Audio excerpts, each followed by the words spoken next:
मंगलम भगवान वीरो मंगलम गौरमोगणी मंगलम कुंद कुंदायो जय धर्मोऽस्तु मंगलम सर्वमंगल मांगल्यम सर्वकल्याणकारकम प्रधानम सर्वधर्माणां जैनं जयतु शासनम जैनं जयतु शासनम ज्ञान समान न आन जगत में सुख को कारण ये परमामृत जन्म जरा मृत्यु रोग निवारण सुर असुर इंद्र नरेंद्र वंदित कर्म मल निर्मल कर वृष तीर्थ के करतार से वर्धमान जिन शत शत नमः वर्धमान जिन शत शत नमः नमः समय साराय स्वानुभूत्या प्रकाशते चित स्वभावाय भावाय सर्वभावान्तरक्षिते वन्दितु सौवसिद्धे धूमचलमनोवमङ्गदिं कत्ते ओछामि समय पाहुण नमो सुदके बली भणितम्। ग्रंथराज समय साल की चर्चा विगत दिनों से हम कर रहे हैं। पूर्व रंग और जीवाजीव अधिकार की चर्चा लगभग पूर्ण अपनी उसमें हो चुकी है। उसमें जो मुख्य प्रसंग जो विषय आए हैं उन पर हमने चर्चा की, उसका क्या अर्थ है। पूर्व रंग अधिकार में आचार्य देव ने शरीर से भेद ज्ञान कराया है। बात की गाथाओं में पहले तो परिचय दिया है, दृष्टि के विषय में जो भगवान आत्मा है उसका सामान्य परिचय दिया, और आगे जाकर के देह से भेद ज्ञान कराया। निश्चय भक्ति प्रकरण आया। पूर्व रंग अधिकार पूर्ण होने के पश्चात पूरे जीवाजीव अधिकार में आचार्य देव ने विभिन्न तर्क व युक्तियों से 29 प्रकार के जो भाव हैं, जिनमें पुद्गल के भाव और आत्मा के भी जो विकारी भाव हैं, उन सबको उन्होंने पुद्गल ही कह दिया, अजीव कह दिया कि जीव के लक्षण में नहीं आते हैं। और बीच में अनेक सुंदर कलशों के माध्यम से आचार्य अमरचंद्र ने भी उन गाथाओं के अर्थों को ही बहुत सुंदर तरीके से प्रस्तुत किया। एक जगह तो ऐसा कहा कि अहि कथम अपि मृत्वा, कि मर करके भी इस भेद ज्ञान को करना चाहिए, मरने की कीमत में भी इस भेद ज्ञान को ही करना चाहिए।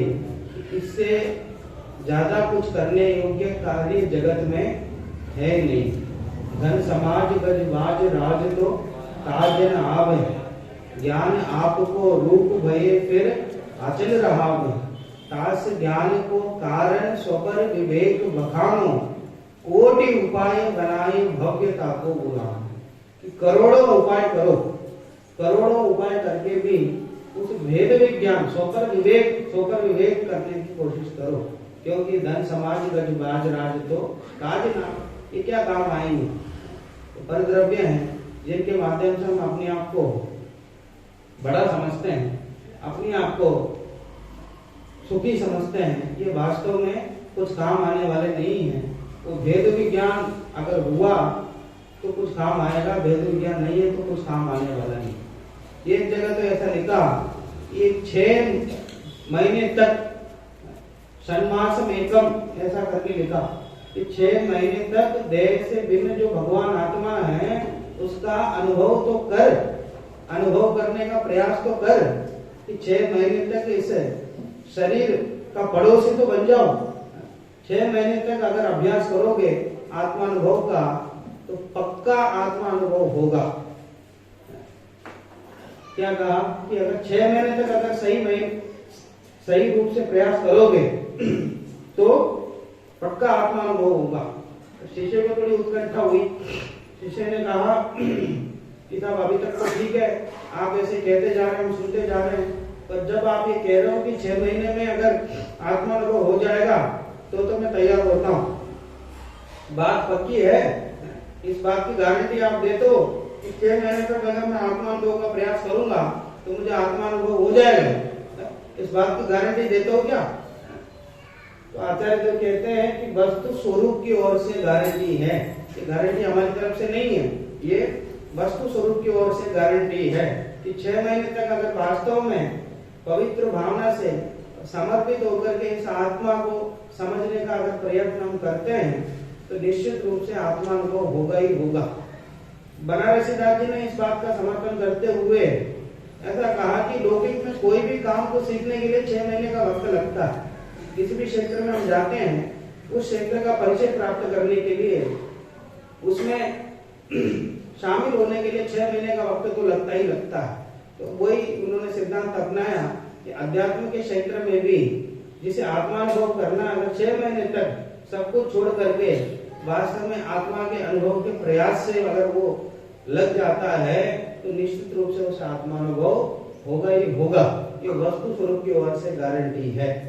एक प्रश्न ऐसा भी उठा है, अगर नहीं हुआ तो 6 महीने हमने खपा दिए, फिर नहीं हुआ तो नहीं हुआ तो समझ लेना कि वस्तु स्वरूप में होना ही नहीं था। तो बात समझ में आ रही ना?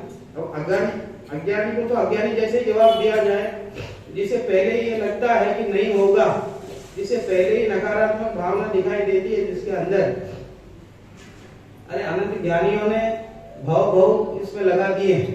जिस पुरुष को मोक्ष जाना है, अनेक भव इसमें लग जाते हैं, प्रत्यक्ष देखने में आते हैं। तो एक समय का काम थोड़ी है कि आज हमने समय लिया।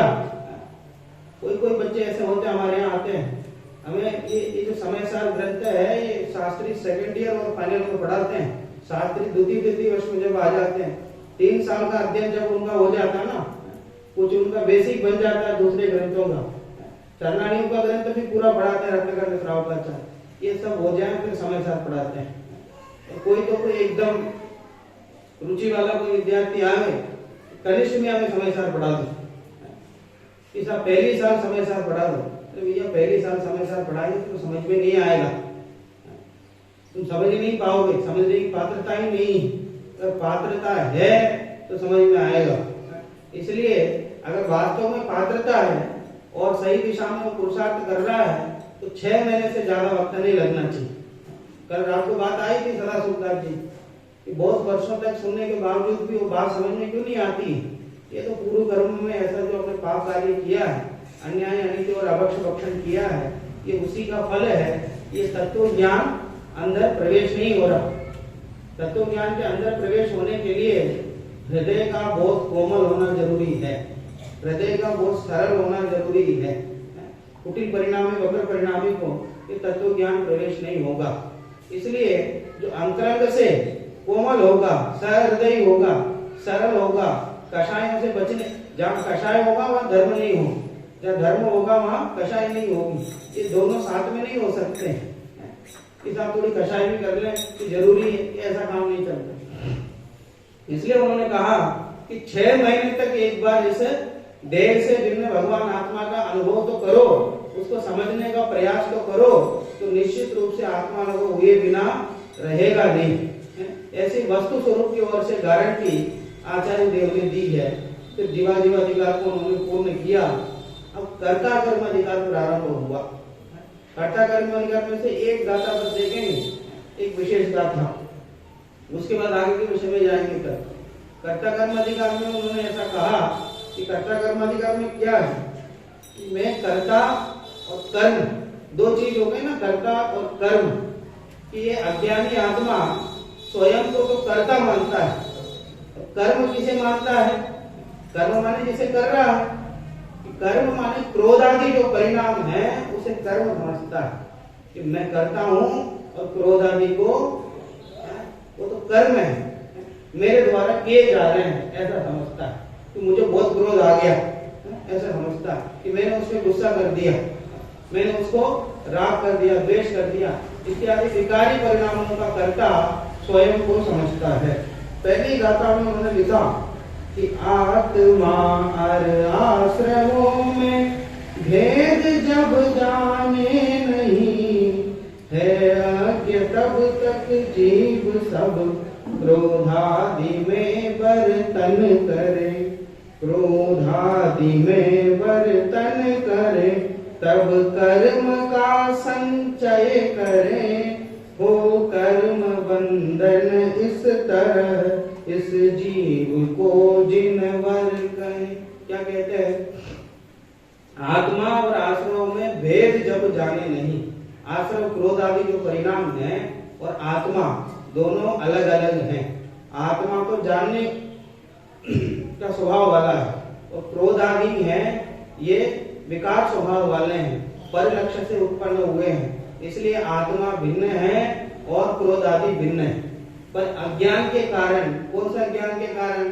अनादिकालीन अज्ञान के कारण यह जीव ऐसा समझता है ये जो क्रोध आदि मेरे में उत्पन्न हो रहे हैं वो मेरे ही हैं, ये मेरे हैं, ऐसा समझ करके उनमें कर्तापना करता है और क्रोध आदि में वर्तन करता है। वर्तन करता माने अपने आप ऐसा समझता है कि क्रोध आदि मेरे हैं और जैसे परिणाम होते हैं वैसे उसमें परिणमित होने का प्रयास करता है। इस वजह से क्या होता है? क्रोध आदि में वर्तन करें तब कर्म का संचय करें। क्रोध आदि में वर्तन करता है तब कर्म का संचय करता है। वो कर्म बंधन इस तरह इस जीव को जिनवर कहें। ये कर्म बंध इस तरह इस जीव को होता है। इसलिए अनादिकाल से जो कर्म बंध हो रहा है, निरंतर बढ़ता जा रहा है, उसका उन्होंने 3 लाइन में बता दिया। देखिए 3 संबंधों की बात की है टीका में। गाथा में तो बहुत सिंपल बात कह दी आचार्य देव ने और टीका में बहुत विस्तार से बात की। 3 संबंध उन्होंने बताए और 3 क्रियाएं बताई। ठीक है, आप उनको समझेंगे तो ये बात और युक्ति की सहित आपको समझ में आ जाएगी। एक तो तादात्म्य सिद्ध संबंध। कौन सा संबंध? तादात्म्य सिद्ध संबंध। दूसरा संयोग सिद्ध संबंध और तीसरा एक क्षेत्रावगाह संबंध। ठीक है, ये 3 संबंध उन्होंने बताए। उसमें पहला जो तादात्म्य सिद्ध संबंध है वह आत्मा और ज्ञान में जो संबंध है उसको तादात्म्य सिद्ध संबंध कहते हैं। आत्मा और ज्ञान में तादात्म्य है माने उसी रूप है, दोनों में कोई भेद नहीं है, कहने का भेद मात्र है, दोनों एक से ही हैं। आत्मा और ज्ञान, शक्कर और मिठास, पहले भी बताया था मैंने एक दिन। शक्कर और मिठास में जैसे अभेद है वैसे आत्मा और ज्ञान अभेद है। तो ये इन दोनों के बीच में वास्तव में तो संबंध है ही नहीं। शक्कर और मिठास में क्या संबंध है? जब 2 चीजों में संबंध होता है, 2 चीज अलग अलग हो उनमें संबंध होता है। जब 2 ही चीज नहीं है तो उनमें संबंध कैसे स्थापित करें? तो वहां पे कहा ये तो उपचार से ऐसा संबंध बताया है और उसका नाम दे दिया तादात्म्य सिद्ध संबंध। तादात्म्य सिद्ध संबंध माने कोई संबंध है ही नहीं। क्या कहा? तादात्म्य सिद्ध संबंध का मतलब है कि कोई संबंध है ही नहीं, ये अर्थ है। कोई संबंध है ही नहीं, दोनों में एक में एक है। अब दूसरा संबंध जो बताया संयोग सिद्ध संबंध, कि संयोग से जो सिद्ध हुआ संबंध किसके साथ? कि ये क्रोध आदि जो भाव है, क्रोध आदि है जिसमें ऐसे कषाय भाव सभी कषाय भावों को लेना है। 25 प्रकार के सभी कषाय भावों को लेना है। ठीक है, और मुख्य रूप से जो अनंतानुबंधी क्रोध आदि है और मिथ्यात्व है उनको लेना है और गौण रूप से सबको ही लेना है। तो क्या कहते हैं? उनके साथ आत्मा का संयोग सिद्ध संबंध है। उनका संयोग हुआ है आत्मा के साथ, वो सदा रहने वाले नहीं है, उसको संयोग सिद्ध संबंध का। और तीसरा शरीर के साथ जो आत्मा का संबंध है वो एक क्षेत्रावगाह संबंध है। परस्पर अवगाह संबंध शब्द दिया टीका में, तो एक क्षेत्रावगाह संबंध है। एक क्षेत्र में रहते हैं बस, और कोई दोनों में संबंध नहीं है। 3 संबंधों की चर्चा आई है। अब 3 क्रिया की चर्चा आई है उसके साथ। ज्ञान और आत्मा में जो प्रवर्तन होता है, आत्मा ज्ञान में प्रवर्त रहा है, ज्ञान आत्मा में प्रवर्त रहा है, इस क्रिया को स्वभावभूत क्रिया कहा। क्या कहा? स्वभावभूत क्रिया। ज्ञान का आत्मा में जाना स्वभावभूत क्रिया है। और इसका फल क्या है? इसकी सजा क्या मिलेगी? आत्मा को अपने अंदर जाने में क्या सजा मिलती है? कोई सजा नहीं। आप यहाँ से उठ के अपने घर में जाएंगे तो कोई आपको मारेगा, पीटेगा, कोई डांटेगा। अपने घर में तो आप, अब मान लीजिए दरवाजा बंद हो कदाचित, आप तो खोल के आए, और दरवाजा बंद हो तो आपको संकोच होगा खोलने में। आप तो निशंकतः है, ये तो अपना ही घर है, किसी ने बंद कर दिया, और आवाज और लगाते हुए कि किसने बंद कर दिया, ये तो खोल के गई थी। तो ऐसा कह करके खोलते हुए चले जाओगे आप तो निशंकतः है, किसी से कुछ पूछने की आवश्यकता नहीं है। अपने घर में तो निशंकतः प्रवेश करते हैं और उसकी सजा किसी को मिलती नहीं है, कोई कुछ कहता भी नहीं है। अपने घर में तो जब चाहे आओ, जब चाहे चले जाओ, कोई दिक्कत नहीं। उसको कहा स्वभावभूत क्रिया। ज्ञान का आत्मा में प्रवर्तन करना, आत्मा का ज्ञान में प्रवर्तन करना है, स्वभावभूत क्रिया है, कोई दिक्कत नहीं है, अपना ही घर है, निशंकतः है, अपने आप जाए आए, कोई समस्या नहीं। और दूसरा जो संबंध उन्होंने बताया संयोग सिद्ध संबंध, और आत्मा और क्रोधादि। तो आत्मा क्रोधादि में प्रवर्तन करता है, ये विभावभूत क्रिया है, ये विभावभूत क्रिया है। तो ये आत्मा है, क्रोधादि विभाव है, तो विभाव में निशंकतया प्रवर्तन नहीं कर सकता। अपने घर में जितने निशंकतया प्रवर्तन करता है, उतने दूसरों के घर में निशंकतया प्रवर्तन नहीं कर सकता। नहीं साहब, पड़ोसी के यहाँ तो हम चले जाते हैं, जब चाहे चले जाते हैं, आ जाते हैं। अरे जब चाहे चले जाते हैं, जब जो जाने का समय होता है उस समय तो चले जाते हैं, जो जाने का समय नहीं है तो उनसे भी अनुमति लेनी पड़ती है, उनसे भी पूछना पड़ता है, और बार बार नहीं चलता, एक आध बार तो चल जाता है, और बार बार ऐसा व्यवहार नहीं चलता। तो रात का समय हो, 2 बजे का समय हो, तब थोड़ी निशंकतः जा सकते हैं, और क्या घर के सभी एरियाओं में थोड़ी जा सकते हैं। ठीक है, चलो हाल तक आप चले गए, आगे थोड़ी और जा सकते सब जगह। अरे वो जो पर है, विभाव है, वहां निशंकतः प्रवर्तन नहीं हो सकता, वहां तो अनुमति लेनी पड़ेगी। पर बिना अनुमति के जाओगे तो क्या होगा? तो दूसरों के घर में जावे, बिना पूछे चले गए, जिससे कोई जान पहचान नहीं हो उनके घर में चले गए, तो कदाचित व्यवहार वश उसने कह दिया चलो कोई बात नहीं, चलो बैठो। आपने कह दिया चाय बनाओ, नाश्ता लेके आओ, उन्होंने कह दिया कोई बात नहीं, चलो ठीक है, रोजाना मंदिर में मिलते हैं, देखते हैं, अच्छे लोग हैं, बना के दे देते हैं, कोई दिक्कत नहीं। चलो ये घर मेरे नाम कर दो, यहाँ तक तो ठीक है कि उसके घर पे चल जाओ, बैठ जाओ, चाय नाश्ता कर लो, यहाँ तक तो ठीक है, यहाँ तक तो कोई कुछ नहीं कहेगा। पर ये कहे कि भैया इस घर को ही मेरे नाम कर दो, तो तब फिर वहां से विसंवाद खड़ा होता है कि क्या भक्त हो, हम तो इतना आदर देते हैं, सम्मान दे रहे हैं, आप ऐसी बातें करते हो। अरे पर घर में तो केवल बिना अनुमति के जाना निशंकतया प्रवर्तन नहीं हो सकता। पर यह जीव क्या करता है, अनादिकाल से ये क्रोधादि में निशंकतया प्रवर्तन कर रहा है। जैसे ज्ञान में प्रवर्तन कर रहा था ना, आत्मा ज्ञान में तो तादात्म्य सिद्ध संबंध है, वहां तो प्रवर्तन कर लो कि बच्चे जाके दूसरे घर में खेलते हैं, उनको समझाते हैं कि बेटा चलो अपने घर में चलो, अपने घर में खेल लो, अपने घर में जो करना करो, पर दूसरों के घर में नहीं। अब ऐसे ज्ञान है, अपने घर में जो करना करें, वो निशंकतया प्रवर्तन करें, कोई दिक्कत नहीं, पर दूसरों के घर में तो वहां हिसाब से रहना पड़ेगा। पर ये क्या करता है, जैसे ज्ञान में निशंकतया प्रवर्तन करता आत्मा, वैसे ही क्रोध आदि में भी निशंकतया प्रवर्तन करता है। उसको यहाँ परिभावभूत क्रिया का, और स्वभावभूत क्रिया का वहां कोई दंड नहीं है, अपने घर में जाने का कोई दंड नहीं है। पर जब यह पराये घर में भी उसी प्रकार व्यवहार करता है जैसे अपने घर में करता है, तो वहां अतः पड़े कर्मों की जंजीर, उसमें जो बात आई ना, कर्मों की जंजीर क्यों पड़ी? अरे पर द्रव्यों को अपना मानता हुआ आ रहा है, पर भावों को अपना मानता हुआ आ रहा है, इसलिए अब ये कर्म बंधते क्यों है? अपने घर में तो जैसे चाहे घूमो, लेकिन पर द्रव्यों को जाके पर घर में जाकर के उन्हें अपना कहते हो और उनमें भी अधिकार जमाने की कोशिश करते हो, फिर जेल होती है उससे, तो कर्म बनते हैं। तो स्वभावभूत क्रिया का तो फल कुछ नहीं है, कोई दिक्कत नहीं है, पर विभावभूत जो क्रिया है और उस क्रिया को ये फल है कि अनादिकाल से परिभ्रमण कर रहा है, कर्म बन रहे हैं। और तीसरी क्रिया है वो है जड़ की क्रिया। जो आत्मा और शरीर दोनों एक क्षेत्रावरूप संबंध में है, उस संबंध में शरीर, मन, वाणी, ये सब चेष्टा रूप जो क्रियाएं होती है, वो सब क्रियाएं किसकी है? जड़ की क्रिया है। उन्होंने वेद ज्ञान जो कराना था वो तो उन्होंने क्रोधादि भाव में करा दिया, और जड़ की क्रिया को तो क्षेत्रांतर बता दिया।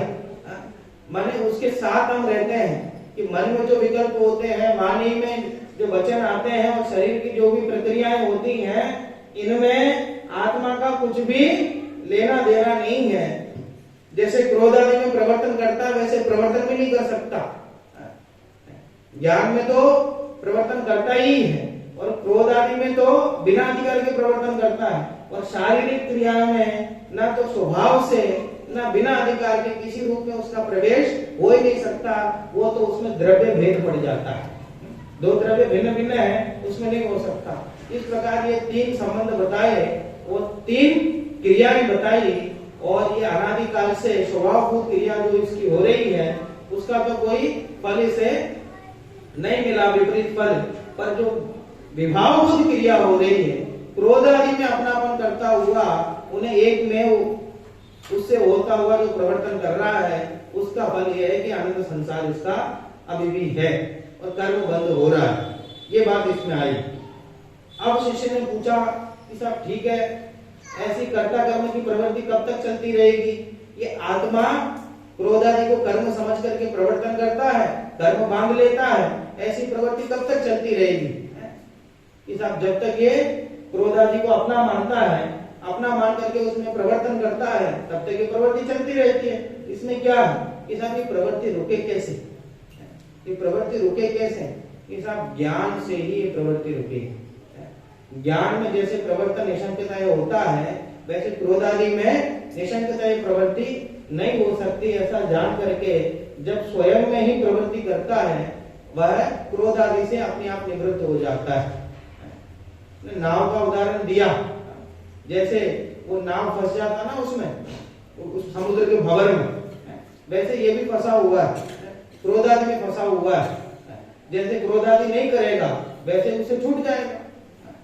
तो ज्ञान मात्र से ही उसे क्रोध आदि के माध्यम से जो कर्म बंद हो रहा है इस जीव को, वो कर्म बंद से छूटने का उपाय ज्ञान मात्र है। फिर उन्होंने कहा कि साहब ज्ञान मात्र से कैसे हो सकता है? क्रोध आदि आत्मा नहीं है, ऐसा हमने कहा, आपने जान लिया, तो क्रोध आदि से निवृत्ति हो गई क्या? तो ज्ञान मात्र से निवृत्ति कैसे संभव है? आप कहते हो ज्ञान मात्र से ही बंध का निरोध हो सकता है। अनादिकाल से जो बंद करते हुए आ रहे हैं, उस बंध का निरोध, उसका अभाव ज्ञान मात्र से हो सकता है। तो जान तो हमने लिया, और पूरे जीवन भर से यही बात सुनते हुए आ रहे हैं कि आत्मा भिन्न है, आश्रवादी भिन्न है, क्रोध आदि भिन्न है। इस बात को तो जानते हुए आ रहे हैं, पर अभी तक निवृत्ति कहाँ हुई? कह रहे कि निवृत्ति का उपाय तो ज्ञान मात्र है, अभी तक नहीं हुई है। इसका मतलब हम ज्ञान के नाम पर किसी और को अपना मान रहे हैं। ज्ञान की पहचान हमारी नहीं हुई है, न आश्रवों की पहचान हुई है। जिसे जीव तत्व की भूल है, उसे अजीव तत्व की भूल अपने आप है। किसी को क्या कहते हैं, बाजार भेजा कि जाओ संतरा लेके आओ, वहां से मौसमी लेके आया, इसका मतलब वह ना तो संतरा को जानता है और ना ही वो दोनों को नहीं जानता।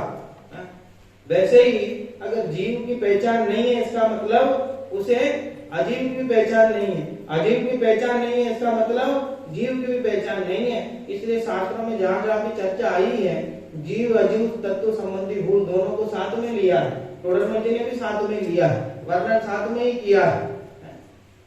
एक क्षेत्र होगा संबंध रूप होने से इनमें ऐसे अभेद कल्पना ऐसी होती है कि एक में हो रहे हैं। कभी शरीर को ही जीव समझ लेता है, कभी शरीर की क्रियाओं को ही अपना समझ लेता है।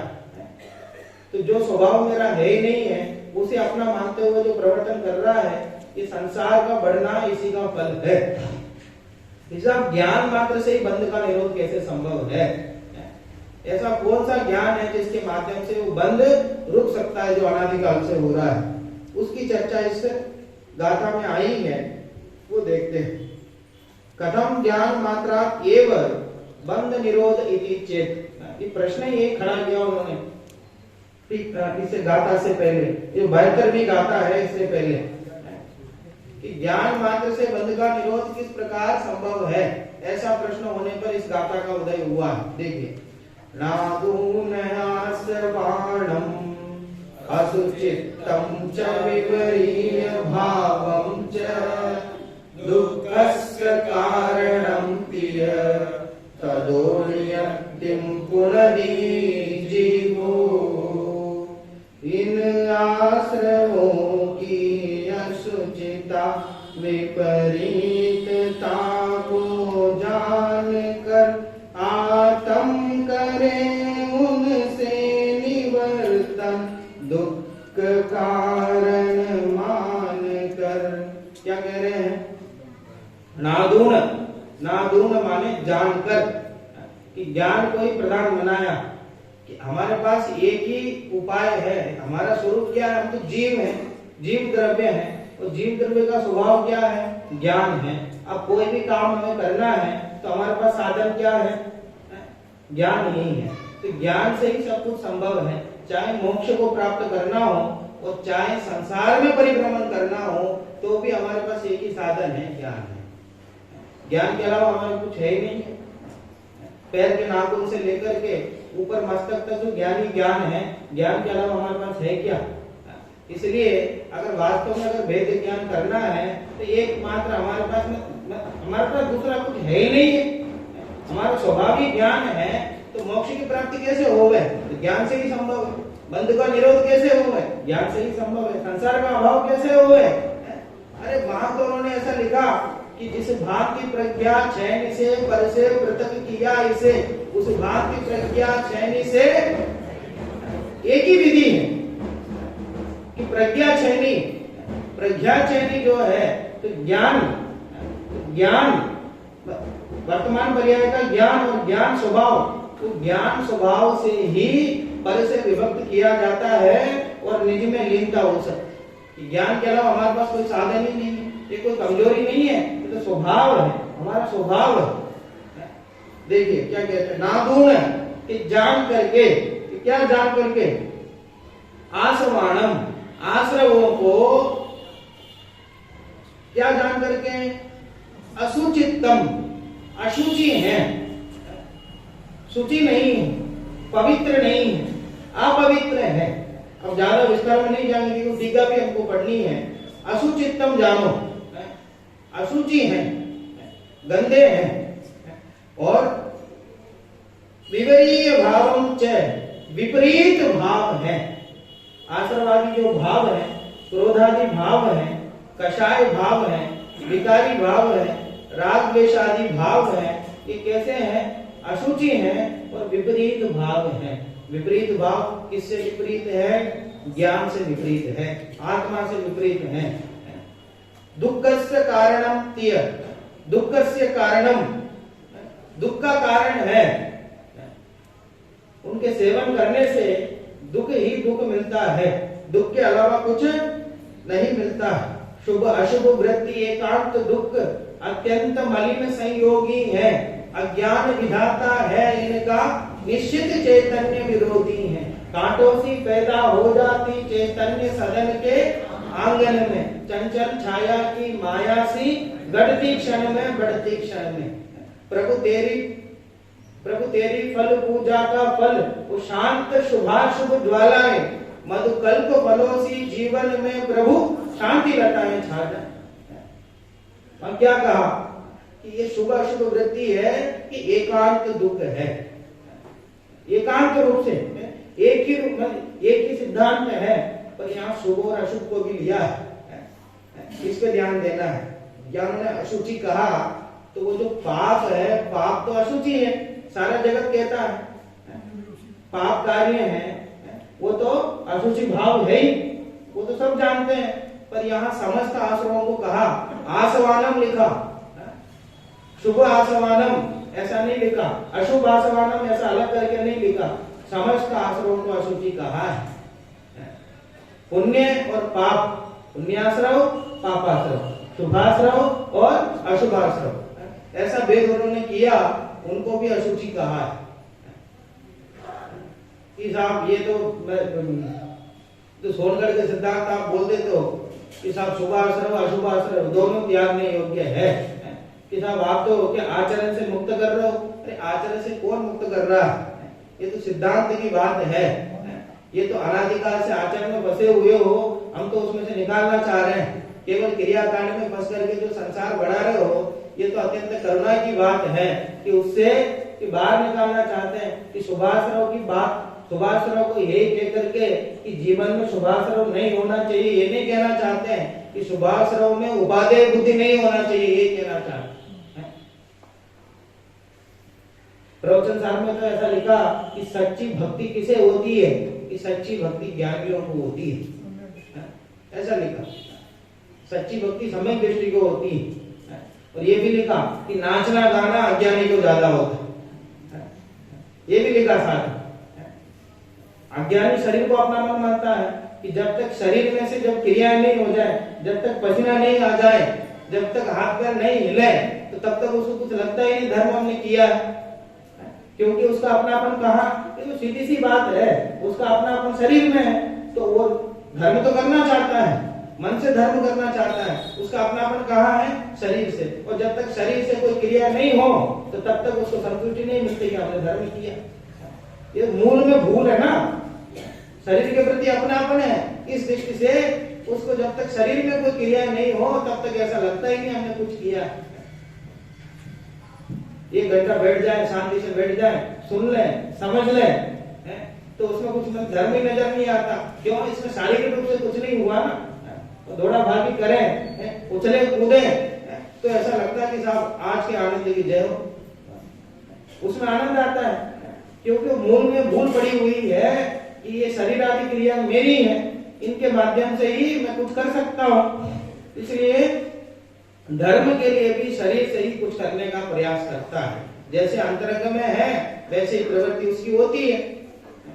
और जितने समझ में आ जाए कि शरीर मेरा नहीं है, ये वाणी मेरी नहीं है, ये मन मेरा नहीं है, तो अपने आप फीका पड़ जाएगा कि धर्म अगर करना है, धर्म करने की इच्छा जब मन में होवे, जब ये समझ में आए कि मेरे पास तो ज्ञान है, ज्ञान के अलावा तो मेरे पास कुछ है ही नहीं है, ज्ञान से भरा हुआ हूँ, तो ज्ञान से भी क्या कर सकता हूँ कि जान सकता हूँ बस, तो धर्म को भी जान सकता हूँ बस।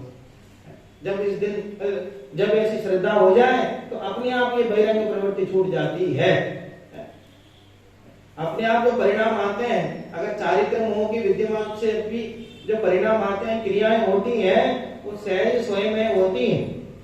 जो त्याग हो जाता है वो स्वयं में हो जाता है, उसको कहना नहीं पड़ता, करना नहीं पड़ता, वो आचरण अपने आप फलित होता है।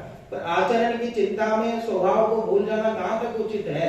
क्रियाकांड की चिंता में स्वभाव को ही भूल जाना कहाँ तक उचित है? इसलिए आचार्य देव कह रहे हैं कि भैया अनादिकाल से यही काम किया है, शुभ भाव में धर्म बना है, और बहुत उपदेश देके समझा के कहीं ना कहीं लोग ले जा करके अशुभ से तो बचा लेते हैं, पर शुभ से बचाने वाला कोई है नहीं। ऐसा शब्द लिखा है कहीं शास्त्र में, भूल रहा हूँ, ने कहा ऐसा कि ये जो भोले भाले जीव हैं, इनको उपदेश दे करके धर्म की बात दे करके कदाचित अशुभ से तो बचा लेते हैं, पर ये शुभ से कौन बचाए? शुभ में आगे अटक जाते हैं, बचाने वाला कोई नहीं, ऐसा शब्द लिखा है।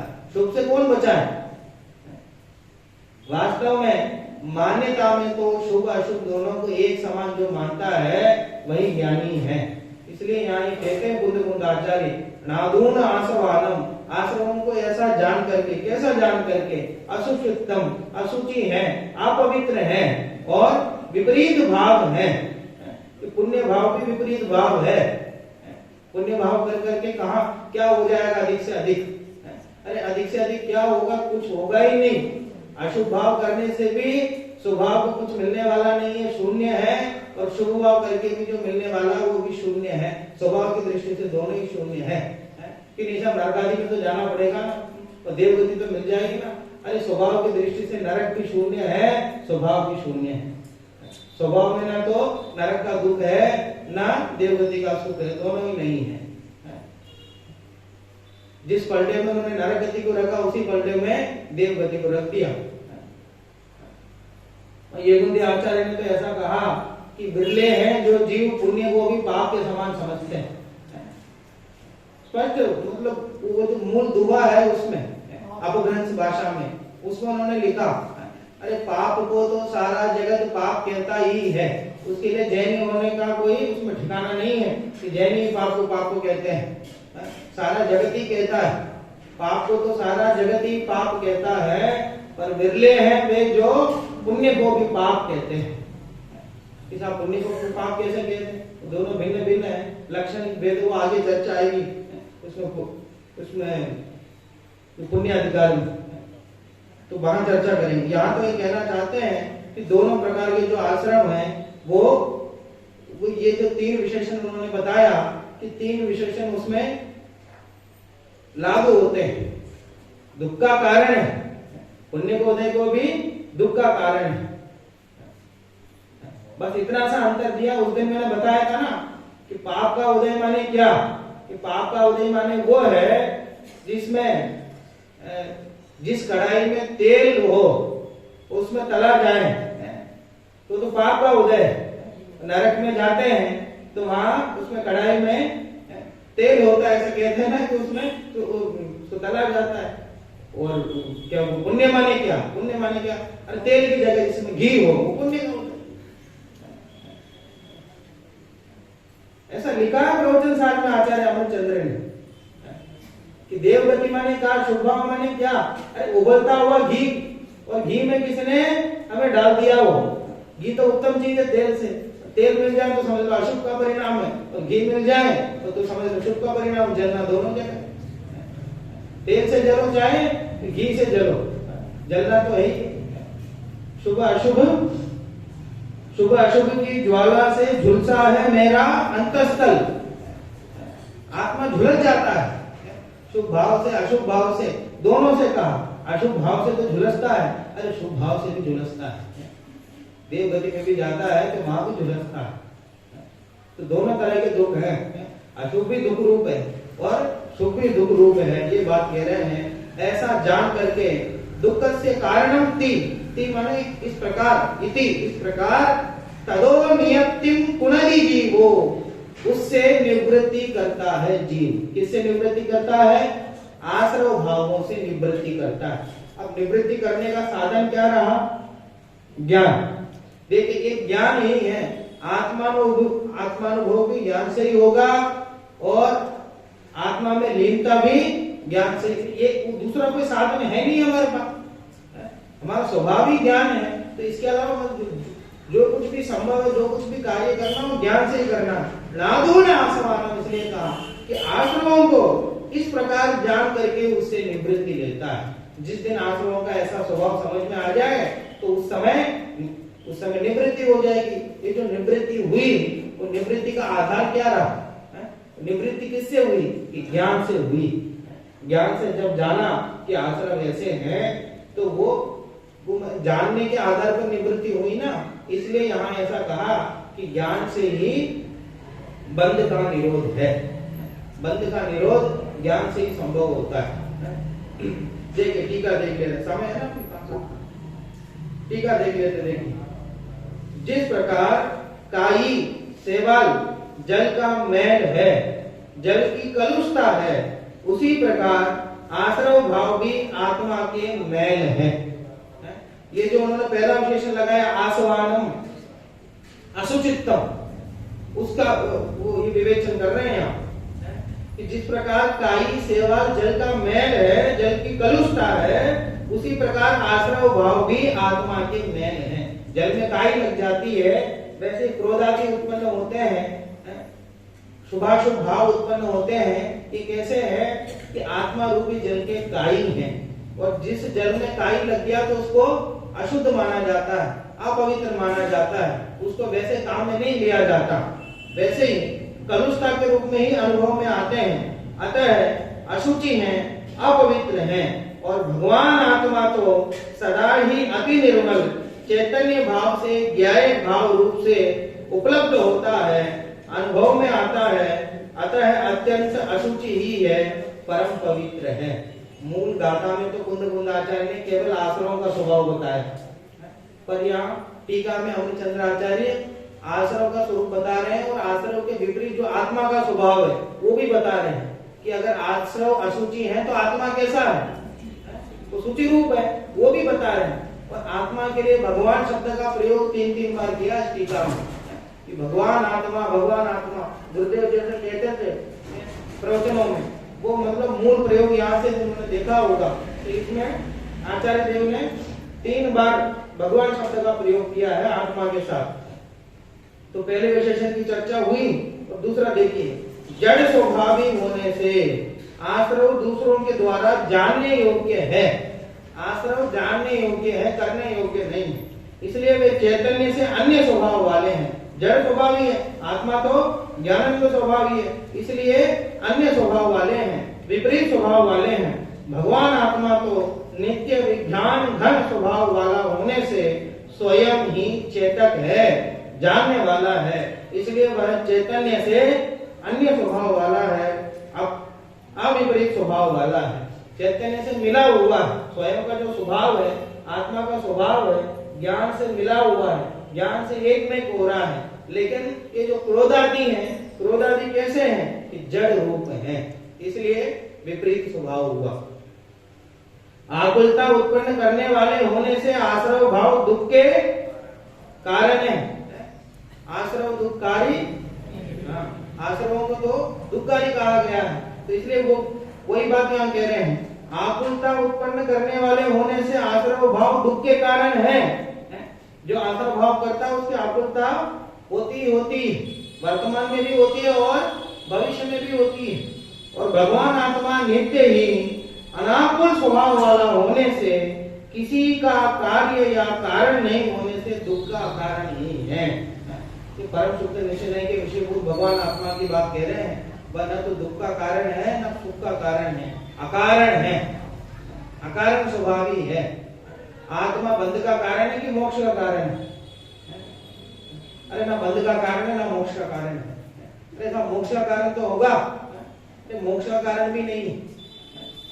321 की गाथा जो आई, 320 गाथा, जैसे ना आचार्य ने जो उन्होंने लिखा उसमें उन्होंने सिद्ध किया कि ना आत्मा बंध का कारण है ना मोक्ष का कारण है, ना संसार का कारण है ना मोक्ष का कारण है। आत्मा तो जैसा है वैसा है, अकारण है, किसी का कारण ही नहीं।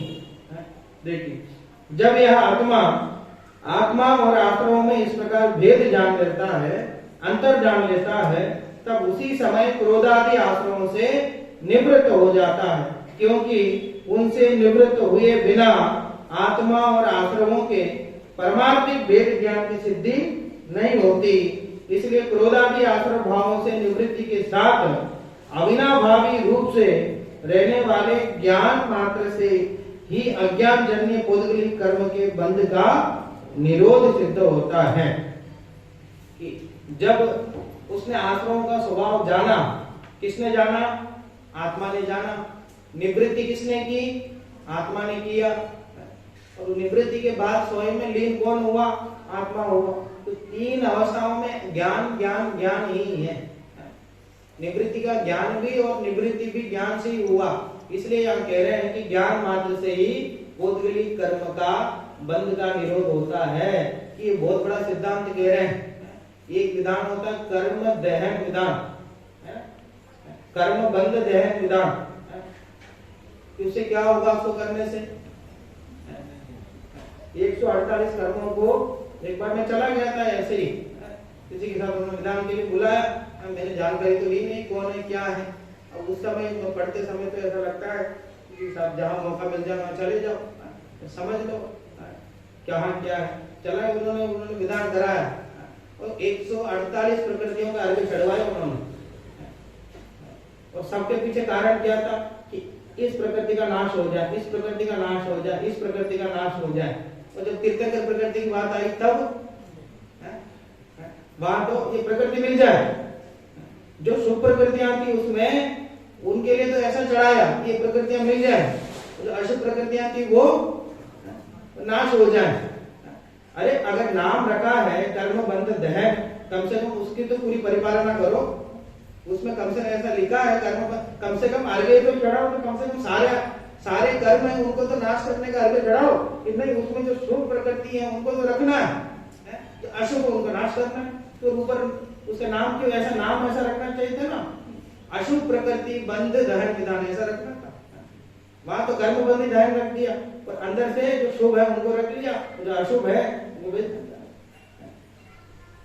तो वास्तव में कर्म बंध का उपाय, कर्म बंध रोकने का उपाय विधान करना नहीं है, उपवास करना नहीं है, एकासन करना नहीं है, मंदिर जाना, व्रत आदि पालन करना। साहब ये निश्चय क्या निश्चयावासी की प्रकृति की बात मत करो। अरे निश्चयावासी की बात नहीं कर रहे हैं, ये वास्तव में ये सब करते हुए भी ज्ञानी के अंतरंग में मान्यता इस प्रकार होती है कि इनसे धर्म नहीं, और ऐसी प्रवृत्ति हो, ऐसे अंतरंग में तो ऐसे ही होना चाहिए कि इनमें धर्म नहीं है, और बहिरंग से ऐसा लगना चाहिए कि इनसे अच्छा आचरण किसी का ही नहीं, व्यवहार इतना शुद्ध है। अगर अंतरंग में शुद्धता है तो व्यवहार में शुद्धता अपने आप आएगी कि नहीं साहब आप व्यवहार का भी उपदेश दो। थोड़ी बात ये भी समझाओ, क्या समझा, अनादिकाल से व्यवहार में तो फंसे जा रहे हैं, अनादिकाल से व्यवहार के चक्कर में तो उलझ रहे संसार में। इसलिए यहाँ पे श्री गुरु आचार्य कुंडकुंड अमृतचंद्र कहते हैं ज्ञान मार्ग से बंध का निरोध है, और बंध का निरोध करने के लिए कौन से क्रियाकलापों में लगे हो उन सबको छोड़ो, ज्ञान का आश्रय लो। और आगे जो चर्चा आई है उसमें तर्क और युक्ति से ज्ञान मात्र से ही बंध का उन्होंने निरोध उसमें प्रस्तुत किया है। इसलिए क्रिया नय का भी निषेध हो गया कि क्रिया के माध्यम से बंध का निरोध होगा, और ज्ञान नय का भी निषेध हो गया कि केवल पढ़ते जाओ पढ़ते जाओ पढ़ते जाओ तो बंध का निरोध हो जाएगा, सो बात भी नहीं है। और केवल क्रिया ही करते जाओ क्रिया ही करते जाओ तो ही कर्म बंध का निरोध हो जाएगा, सो बात भी नहीं है। कर्म बंध का निरोध तो ज्ञान स्वभाव को जानने से, प्रज्ञा छैनी से होता है। कुछ लोग ऐसा कहते हैं ज्ञान क्रियाभ्याम मोक्ष, ज्ञान और क्रिया दोनों साथ में हो तो मोक्ष हो जाता है। ज्ञान और क्रिया के संतुलन का नाम मोक्ष है। इसलिए पंडित जी अकेले ज्ञान की बात मत करो, ज्ञान क्रियाभ्याम हो, ज्ञान की भी बात करो और थोड़ी क्रिया की भी बात करो, क्रिया भी होनी चाहिए, आचरण भी होना चाहिए। अरे वो अर्थ नहीं है ज्ञान क्रिया का मतलब, ज्ञान क्रिया मतलब ज्ञान की कौन सी क्रिया होती है, जानने रूप क्रिया होती है। तो ज्ञान की जानने रूप जो क्रिया है उससे मोक्ष होता है। तो ज्ञान की जानन जानन जानन जानन जानन रूप जो क्रिया होती है उससे मोक्ष होता है। वास्तव में मोक्ष मार्ग का आरंभ और अंत दोनों ही, अंत तो होता ही नहीं, तो मोक्ष मार्ग का अंत हो सकता है, मोक्ष का तो कभी अंत होता ही नहीं है। इसलिए प्रारंभ से लेकर के अंतिम समय तो आएगा ही नहीं, अनंत समय तक जो है वो ज्ञान का ही आश्रय लेना है। ज्ञान से ही निर्वाण संभव है, इसलिए ज्ञान का ही आश्रय ले, उससे ही कर्म बंध का भाव हो सके।